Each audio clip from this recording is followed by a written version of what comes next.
ിനേക്കാൾ ഏറ്റവും കൂടുതൽ ക്ഷമിക്കാൻ പറ്റിയത് പെണ്ണാണ്.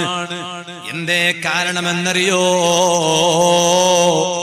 പുരുഷന്മാരെ, ഞാൻ എന്റെ വാല കേൾക്കുന്ന ഉമ്മമാരോട് പറയട്ടെ, ഭർത്താവിന്റെ വീട്ടിൽ ജീവിക്കുമ്പോൾ ചിലപ്പോൾ പ്രയാസങ്ങൾ വരുമ്പോൾ ക്ഷമിക്കാൻ പറ്റിയവരല്ലേ ഉമ്മമാരെ? നിങ്ങള് ക്ഷമിക്കാൻ പറ്റിയവരാണ് എന്ന് നിങ്ങൾ ഒരു കുഞ്ഞിന് ജന്മം നൽകുമ്പോൾ കാണിച്ചു തന്നതാണല്ലോ.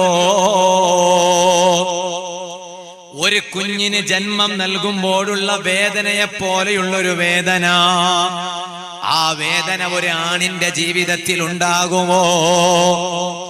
ചിലർ പറയും, ഉസ്താദ് ആണിങ്ങ കുറുന്നൊമ്പല പെണിങ്ങ കുറുന്നൊമ്പല. ചിലർ പറയാ ആണിങ്ങ കുറുന്നൊമ്പല എന്തോ സുന്നത്താക്കുമ്പോ നൊമ്പല, പെണിങ്ങ കുറുന്നൊമ്പല പെറുമ്പോ എന്തിർല